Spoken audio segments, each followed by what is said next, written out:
Get out of first class. Sir, we don't serve criminals up here. That's what First Officer Brian Keller said, calmly, confidently, and loud enough for every person in the first-class cabin to hear.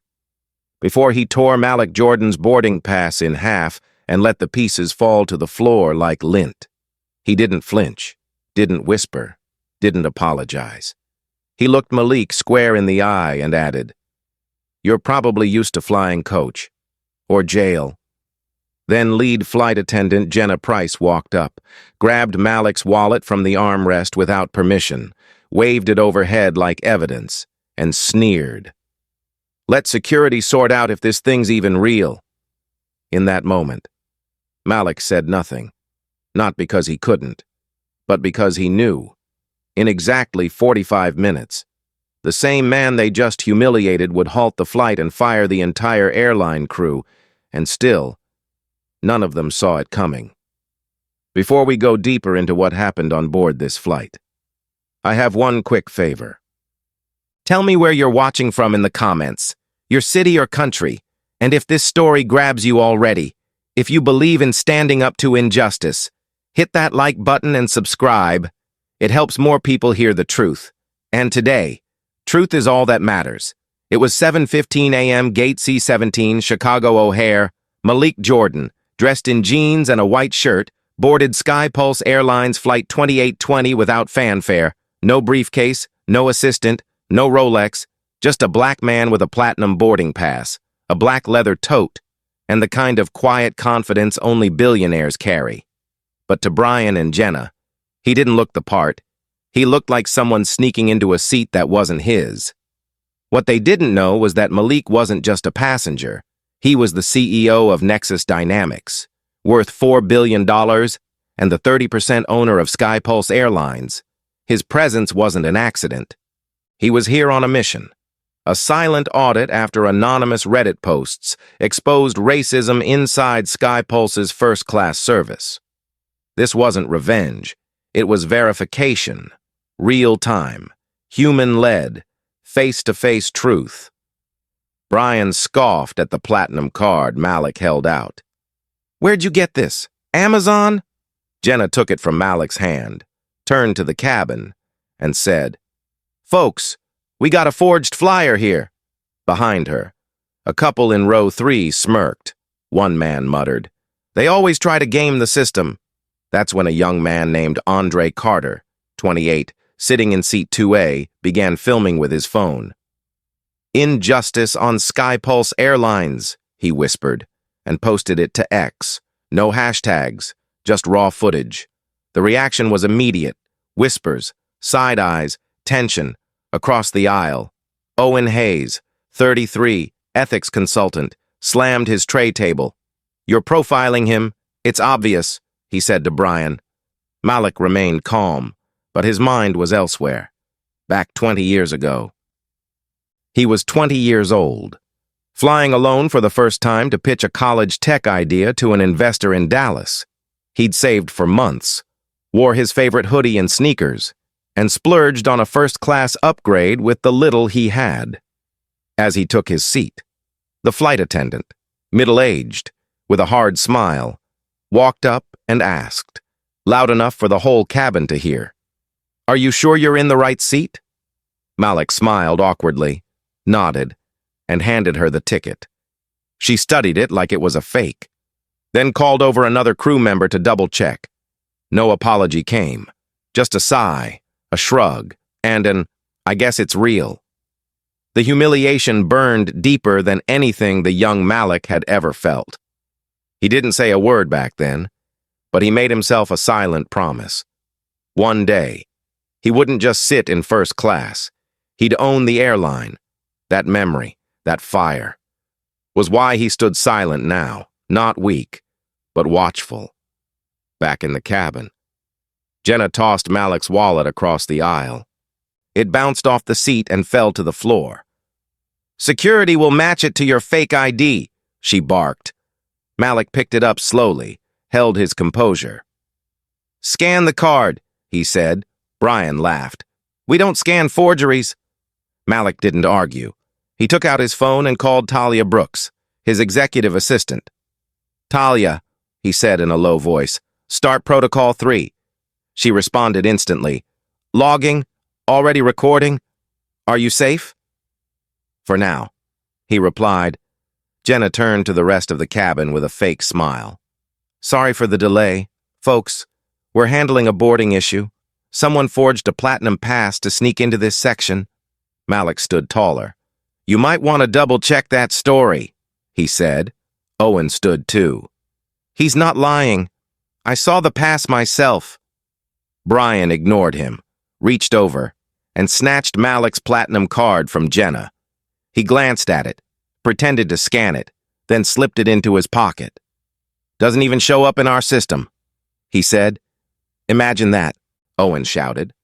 "That's theft," Malik replied calmly. "You're wrecking Skypulse Airlines in front of witnesses." Jenna kicked the torn boarding pass under a seat and said, "Trash belongs with trash." Malik bent down, picked it up, and handed it to Owen. "Read it," he said. Owen unfolded it slowly.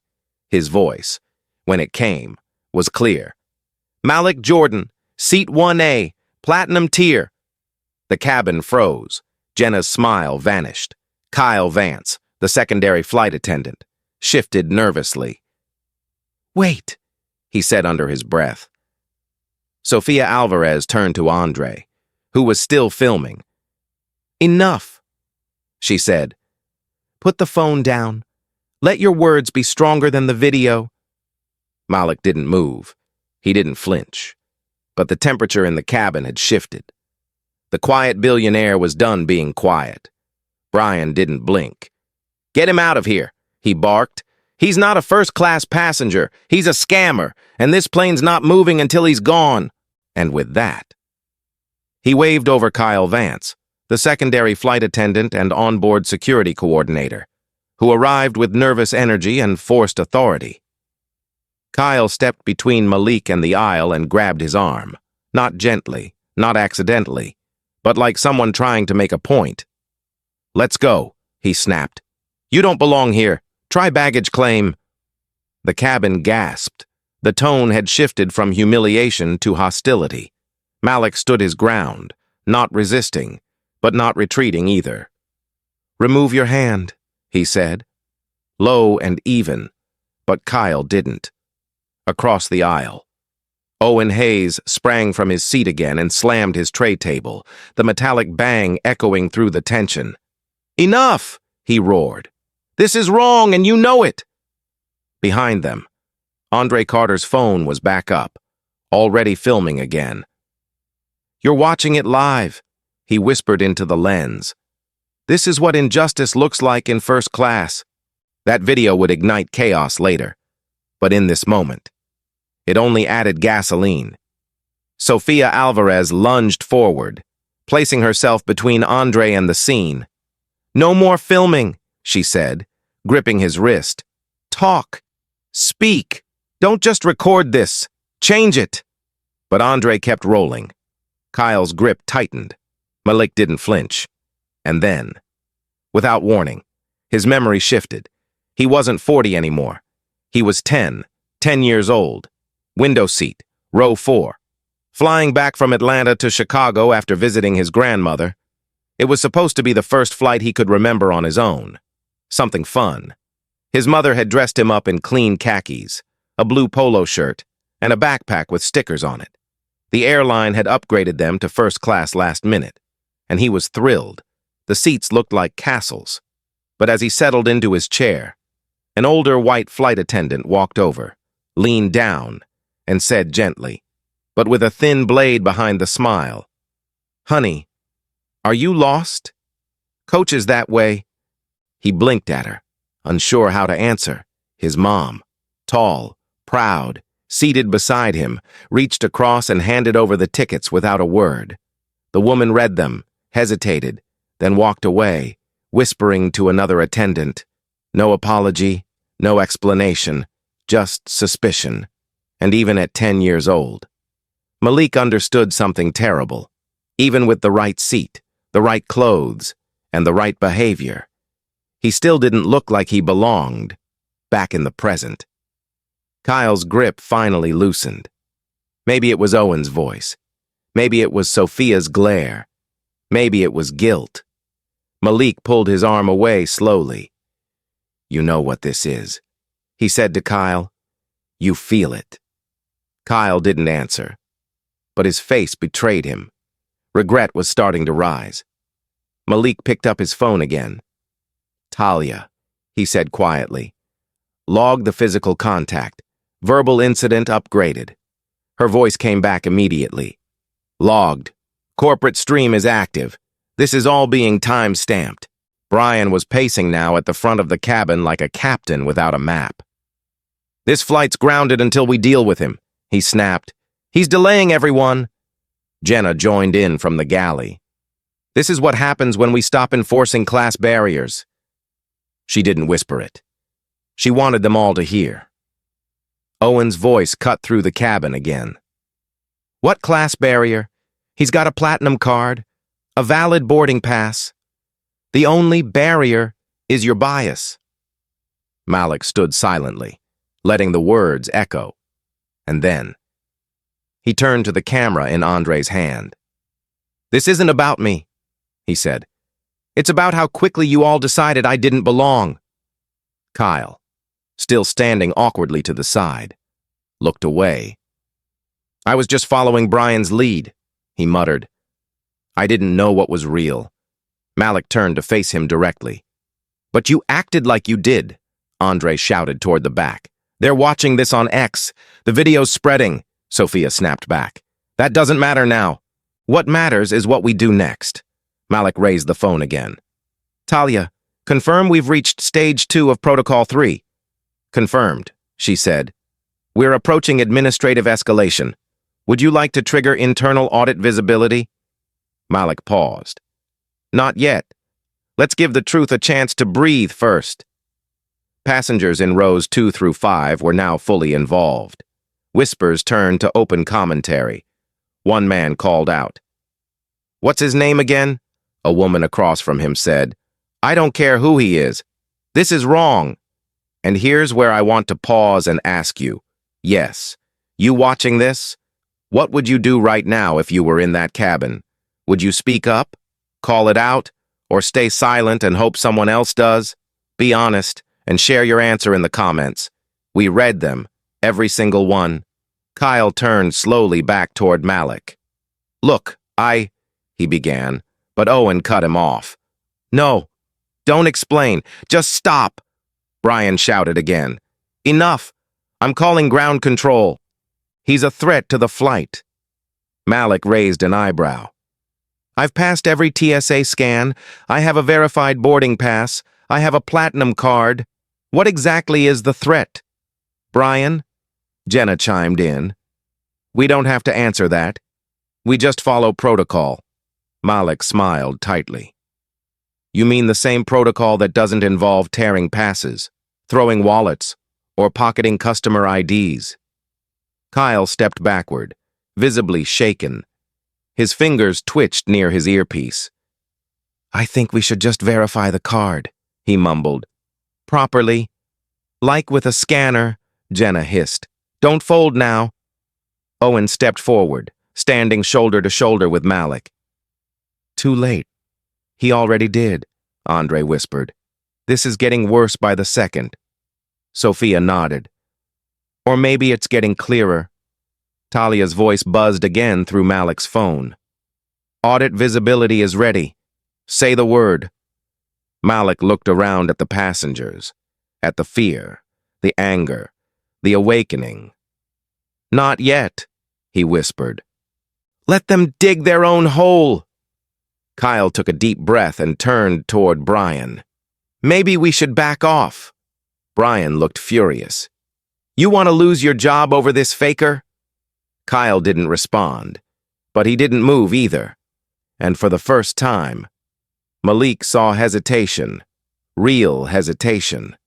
The first crack in the wall, Brian's voice sliced through the tension like metal. "Fine. If you're not gonna move, prove you belong here. Open your bank app. Right now." He said it loud, louder than necessary, like he wanted the entire first-class cabin to hear. "Let's see if you even have the money for this seat." The words were a final shove, not of body, but of dignity. Malik didn't move, didn't blink, but the insult hit harder than anything else so far. Then Kyle, flustered, defensive, tossed Malik's passport across the cabin. It flew like a frisbee and landed near a beverage cart.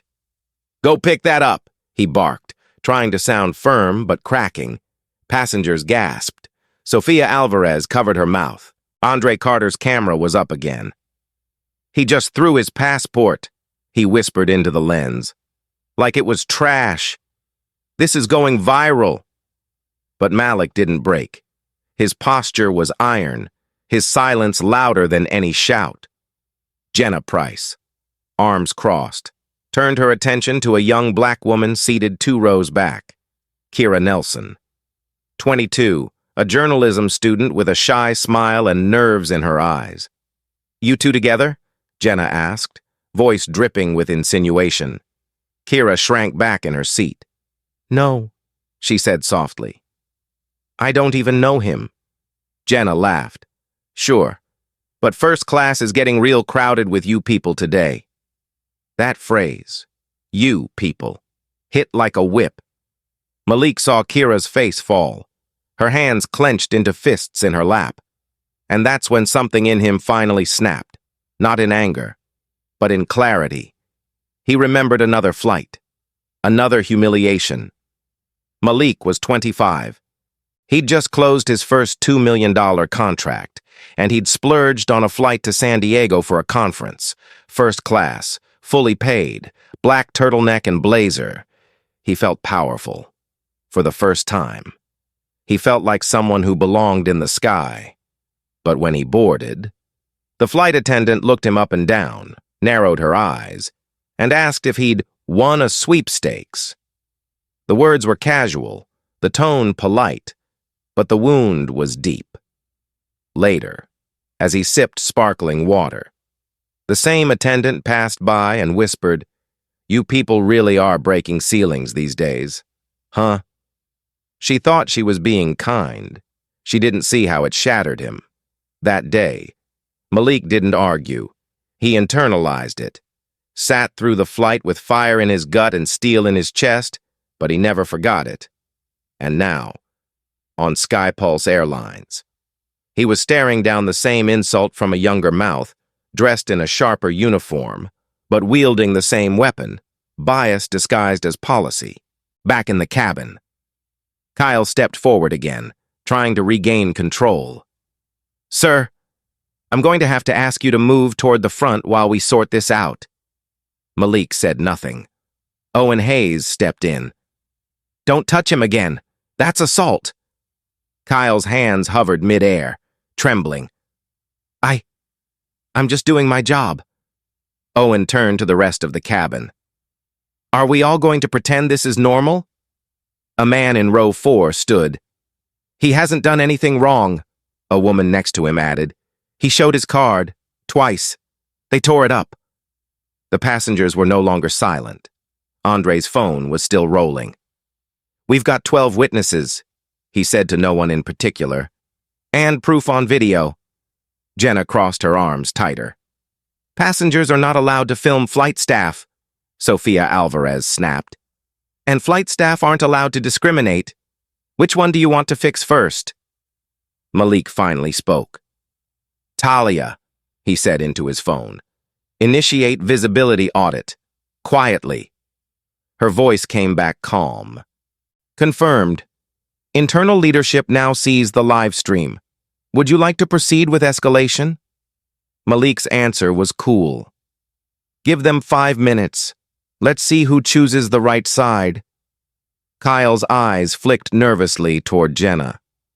"This doesn't feel right anymore," he muttered. "It never did," Malik replied. "You just ignored the weight of your choices." At that moment, Brian took a step forward and shoved Malik's chest. Not hard, but just enough to break every rule in the book. "You're done talking," he spat. "You're being detained under forgery suspicion." The words were sharp, but they didn't land, because passengers were already reacting. Owen physically blocked Brian's next step. "You're done," he said flatly. "We're done." The cabin aisle became a barrier. Kira stood now too, visibly shaken but determined. "You don't know who he is," she said to Jenna. "And that's the problem." Malik turned slowly toward the cabin. "I told you before. You're wrecking your own airline." Kyle looked visibly shaken. "Jenna told us you forged the pass. We believed her." Malik looked at him directly. "And what did you believe when you tossed my passport like garbage?" Kyle opened his mouth, then closed it. The shame was written across his face like a confession. Passengers were standing now, half the cabin. Some were whispering, others were filming, but the silence from the airline crew was telling. Jenna turned to Brian. "Say something." But he couldn't. Malik raised his phone again. "Talia, please confirm. Do I still own 30% of SkyPulse Airlines?" Her voice, crisp and professional, echoed. "Affirmative. And the board is now aware of what's happening in real time?" Jenna's mouth opened, but no sound came. Brian looked like a man trying to remember how to breathe. Malik's voice, though still calm, had iron in it now. "My name is Malik Jordan. I am the CEO of Nexus Dynamics and a shareholder of this airline. I've been silent long enough, but this ends now." Owen turned to the rest of the cabin. "Did you hear that? He owns 30% of the airline. They harassed their own boss." A stunned pause filled the air. Someone whispered. "Oh my God," another said. "They're done." Andre lowered his phone. I knew he looked familiar. And now, let me ask you something directly. If you had been on that flight, if you had witnessed everything from the torn pass to the passport toss to the demand for proof of wealth, what would you have done? Would you have spoken up? Filmed? Stayed quiet? Would you have stood with Malik? Or watched him stand alone? Tell us in the comments. Because what you say now says everything about what kind of world we want to live in." Malik turned his gaze back to Brian, Jenna, and Kyle. 3 uniforms, 3 faces, all frozen in different stages of collapse. "This flight is grounded," he said, "but not by me, by your decisions." Then he looked toward the front, toward the cockpit, and said what no one expected. "You should all sit down. The next 10 minutes will decide your future." Brian Keller had clearly reached his limit. His face flushed, eyes wild with a mix of panic and defiance. He grabbed the cabin phone and barked. "This is First Officer Keller. Initiate a security removal protocol. Passenger in 1A is non-compliant, verbally hostile, and suspected of identity fraud." Then he slammed the receiver down and pointed directly at Kyle Vance. "Get him out! Now!" Jenna stood behind him, arms folded, nodding like she'd just watched justice being served. But Kyle didn't move right away. He looked at Malik, then at the dozen passengers now standing or watching with growing disgust. "Brian," he said, voice unsure, trembling. "Maybe we should just slow down." "No," Brian snapped. "This ends now. Drag him out or you're out too." That's when Kyle cracked. His duty overtook his fear, and he stormed toward Malik, grabbed him by the forearm again, harder this time, and began pulling him toward the front of the cabin. "Get up," he said through clenched teeth. "Let's go." Malik stood his ground. "You lay another finger on me," he warned, "and SkyPulse will bleed from the inside out." But Kyle didn't stop. He yanked. Malik's shoulder jerked, and that was all it took. Passengers moved. Not a single one waited for permission. Owen Hayes stepped forward first, slamming his foot down in the aisle in front of Kyle. "Nope, he's not going anywhere." A woman from row 4 joined him, arms outstretched. "This isn't happening. Not today." Then Andre stood. "You're dragging a black CEO off his own flight. Think about what you're doing." Sofia Alvarez stepped between Kyle and Malik, her eyes blazing. "You want to escalate? Do it with your voice, not your hands." Jenna barked from the rear. "Move aside. You're obstructing a federal crew member." But no one moved. Instead, they formed a human wall, passengers shoulder to shoulder in the narrow aisle, standing between Kyle and Malik like guards protecting a dignitary. The air was thick, breathless, as if the cabin itself had decided to reject its own crew. Kyle's hand dropped.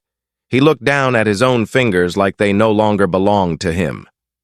"Brian," he muttered, "they're blocking the aisle." Brian, from the front, practically screamed, "Push through! Do your damn job!" Malik didn't move.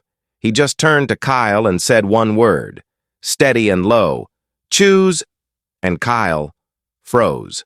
Behind them, Andre shouted, "The video's already at 20,000 views. People are watching this right now." Jenna, losing control, tried a different tactic. She turned toward Kira Nelson, still seated, and hissed, "You think they're filming this to protect you? You think the world cares about you?" Kira slowly stood up, chest rising. "I don't care if they care," she said, voice cracking but clear. "But I'm not going to sit down while you tear people apart." Brian lunged forward again, but Malik raised his phone. "Talia," he said, "we've entered escalation threshold. Confirm with corporate." Her voice came through instantly, calm and direct. "Confirmed. We've entered the 45-minute breach window. Legal and board have eyes. You're authorized." Malik took a single step forward and looked Brian in the eye. "Do you know what you've just done?" Brian laughed hollowly. "You think they're going to side with you? You lied your way onto this flight," Malik responded, with quiet power. "No. I built the aircraft you're standing in. The company you insulted me through, I own 30% of it. Your airline doesn't belong to you. It belongs to accountability. And it's coming now." Kyle backed away. His grip loosened completely. His shoulders fell.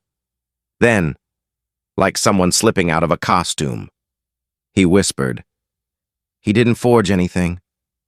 I think we all knew it the moment he stepped on board." Jenna looked betrayed. "Kyle, what are you doing?" But Kyle didn't answer her. He turned and looked at the passengers, at their eyes, their phones, their courage, and said, "This isn't policy. This is pride gone rotten." A ripple of murmurs swept through the cabin. "And now, I want to ask you watching this. If you were Kyle, standing in that aisle, pressured by your boss but surrounded by truth, what would you do? Would you follow orders to protect your paycheck? Or would you stop and listen to your conscience, even if it meant consequences? Be honest, and tell us in the comments. Because the world won't change until ordinary people make extraordinary choices. Back in the cabin, Andre lowered his phone, stepped beside Malik, and said, "You've got backup now."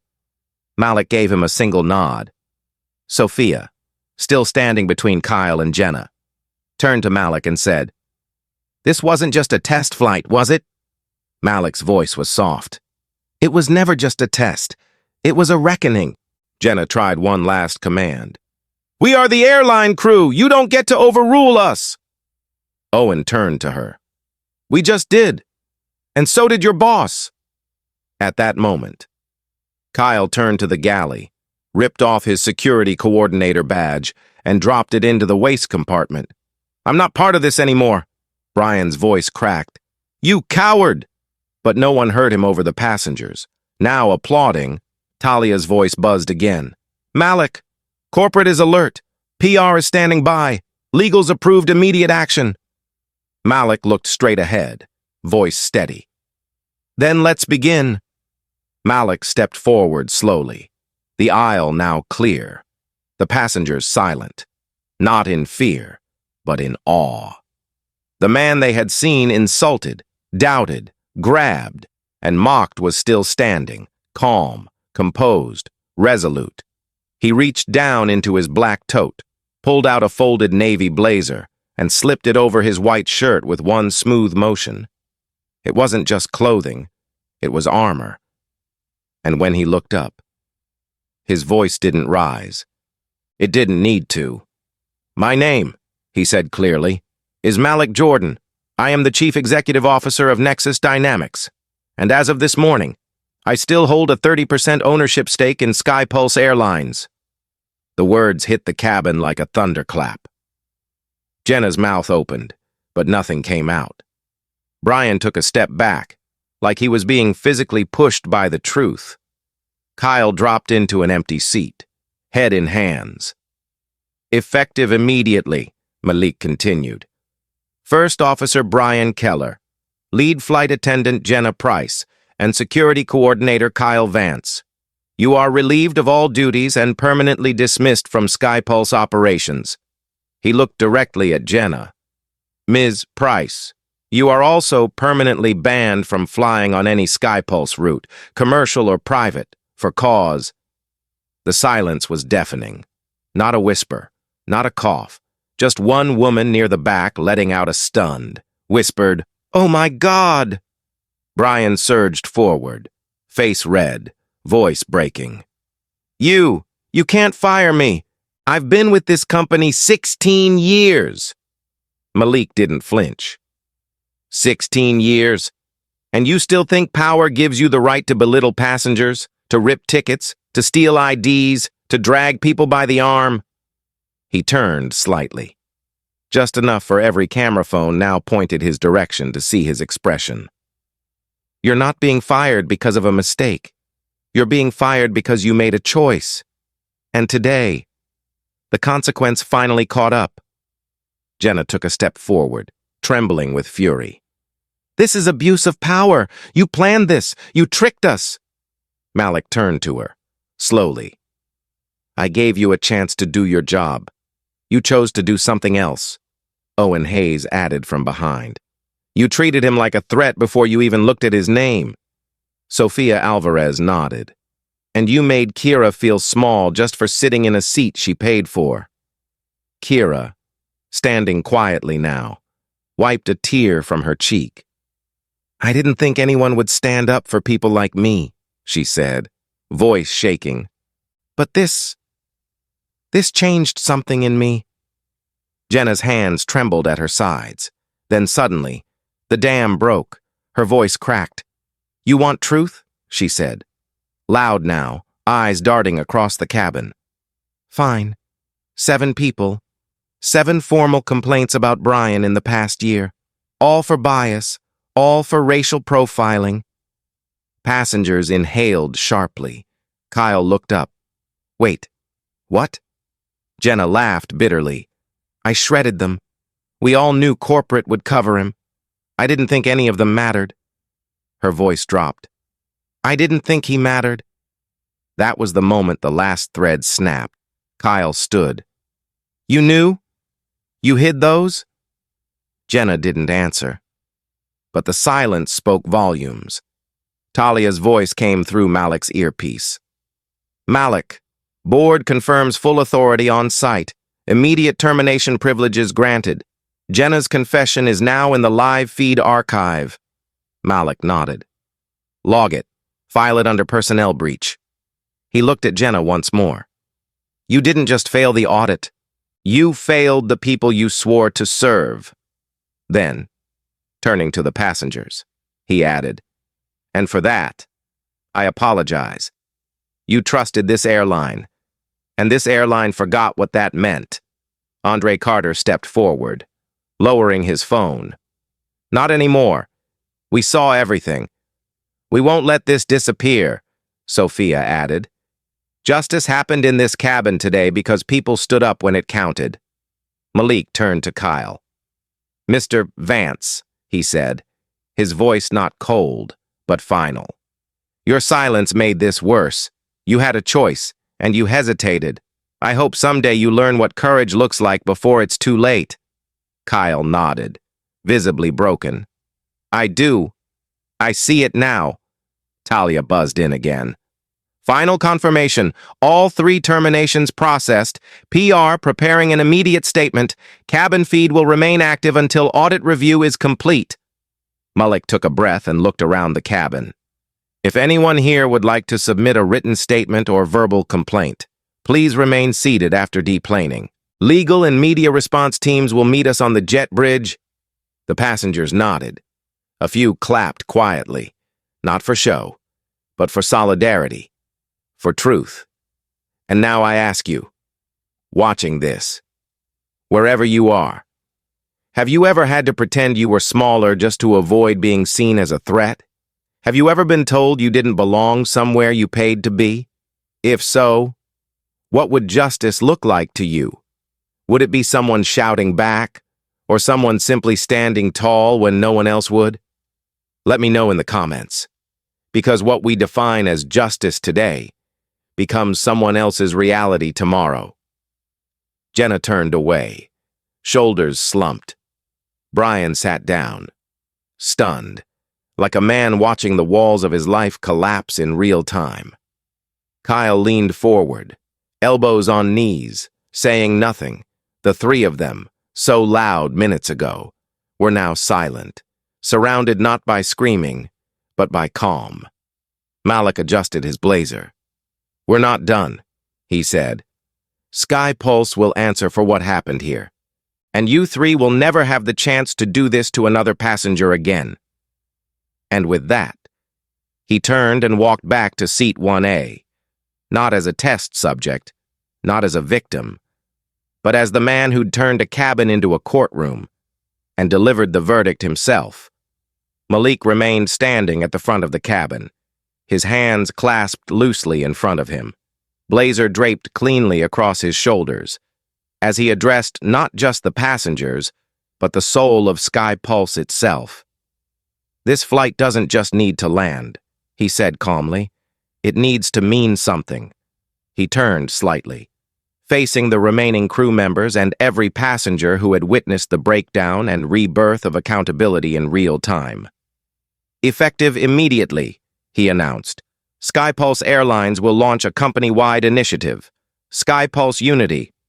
Murmurs echoed through the cabin as he continued, voice steady but charged with resolve. It will include mandatory diversity and dignity training for all flight and ground staff, anonymous complaint protection with third-party oversight, and full cultural climate audits every 6 months across all operations. Talia's voice came softly through his earpiece, confirming, the board just approved the initial rollout. Your announcement is logged. PR is ready for external messaging post-flight. Malik nodded once, then addressed the cabin again. An internal leadership meeting will be held this evening with full executive review of current policy.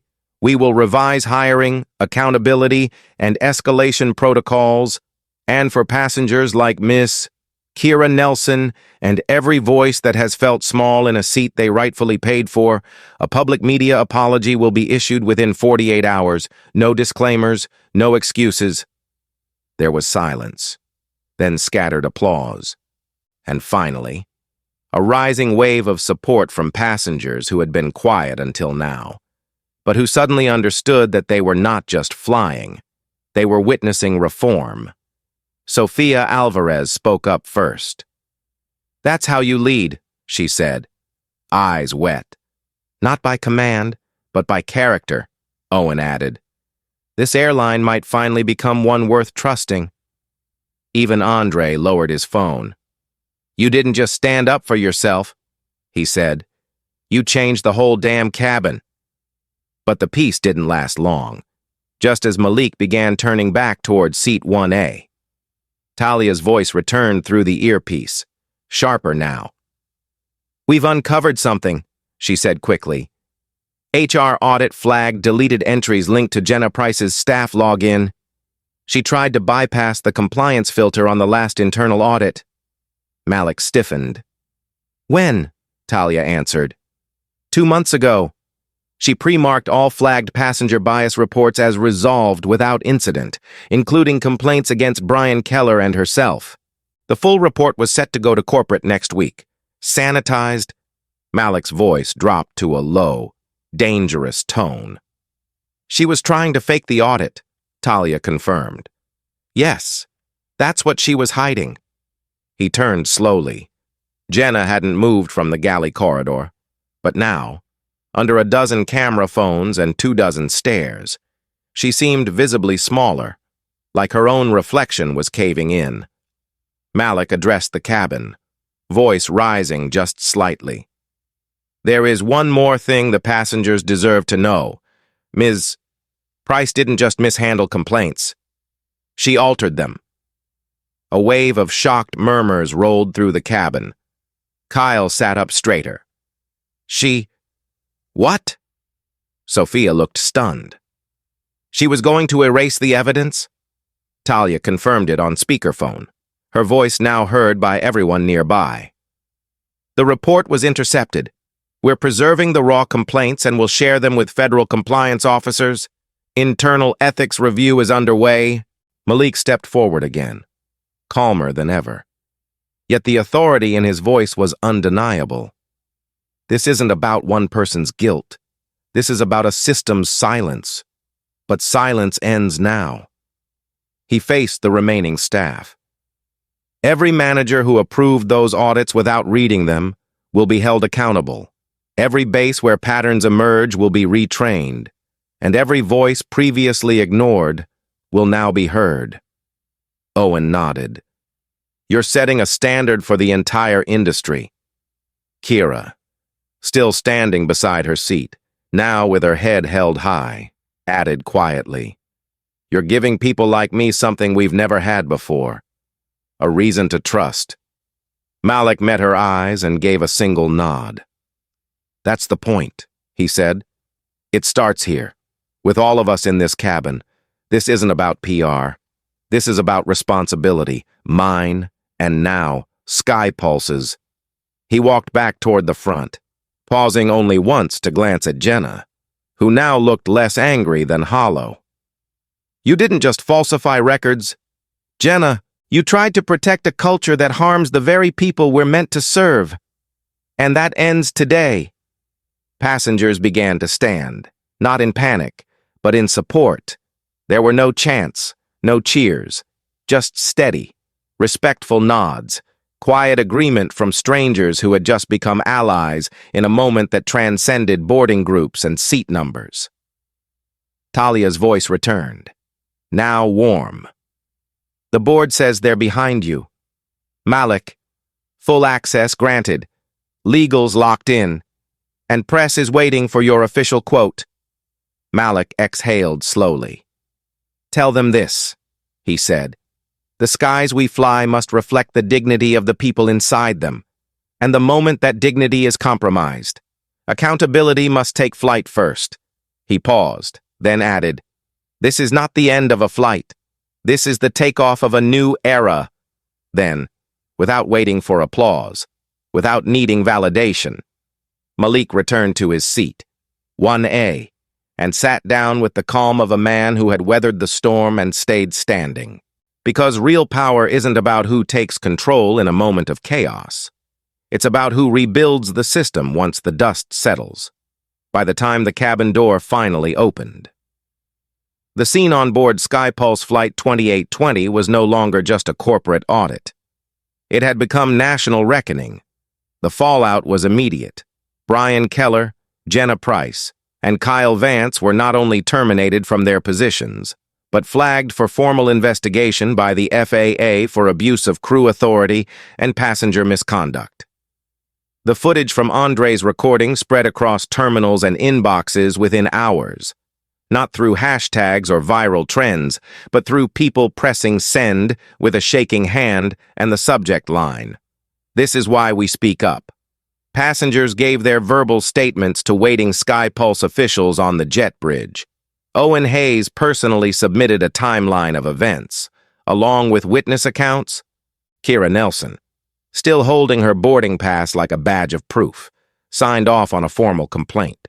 Not for herself, but for every time someone like her sat in a premium seat and felt like a problem instead of a person. Malik didn't speak to the press outside. He didn't have to. The cabin had already heard everything that needed to be said. Over the following weeks, SkyPulse Airlines implemented every piece of the SkyPulse Unity initiative. Mandatory diversity and dignity training was rolled out across 114 airports. Bias audits were made public-facing. And Malik personally oversaw the internal ethics restructure that swept out over 24 managers who had enabled discrimination by looking the other way. When asked by Forbes if this ordeal had changed his leadership style, Malik replied, "No, it confirmed it. You don't fight bias from the boardroom. You confront it where it lives, quietly and often, in the aisles of everyday life." The legacy of that day wasn't power. It was clarity. Malik didn't just expose a problem. He left behind a structure that made it harder to hide one again. But the story wasn't done. Not yet. Just 3 weeks after the incident, a retired SkyPulse regional supervisor named Walter Henley reached out to the company with a private message. His voice, weathered but firm, appeared via internal memo during a company-wide ethics forum. "I protected Brian Keller for years," he said. "He was charming. He smiled in meetings. But I saw the reports. I saw what Jenna swept under the rug, and I said nothing. I chose convenience over conscience. If this is truly a new SkyPulse, let my silence be the last." That was the final twist. Not of action, but of accountability. Bias wasn't just in the air. It was institutional, and only by confession could real cleansing begin. 9 months later, SkyPulse Airlines flew differently. Not because Malik said so, but because change had roots. Every audit report was now independently verified by a third-party board. Every complaint was logged and tracked, with outcomes published in quarterly ethics updates. Crew diversity rose, passenger satisfaction surged, and for the first time in years, there were no reported racial profiling incidents across premium cabins. But Malik didn't stop there. At a quiet ceremony in Chicago, he launched the SkyPulse Equity Fellowship, a fund supporting young professionals of color entering the aviation industry, with full scholarships for training, education, and leadership development. Kira Nelson, the young journalism student from Seat 4C, was its first recipient. When Malik handed her the certificate, she didn't cry. She stood taller. "I'm not going to write about this," she said. "I'm going to change it. And now, I want to speak directly to you, wherever you're watching this. Whether it's on a bus or in bed, whether you've lived this story or feared it might one day be yours. Have you ever walked into a room and felt unwelcome before you said a word? Have you ever been asked to prove who you are, not because of what you did, but because of how you look? If you have, then know this. Silence is no longer your only option. Speak, stand, push back. Because what Malik did that day wasn't magic. It was muscle, built from years of swallowing disrespect and choosing strategy over shouting. You don't need to be a billionaire to change things. You just need the courage to make the first move. So hit like if this story hit you. Share it if you know someone who's felt invisible. And subscribe if you believe that stories like this shouldn't just be told. They should be remembered. Because justice doesn't come from the clouds. Sometimes, it takes off right from Seat 1A.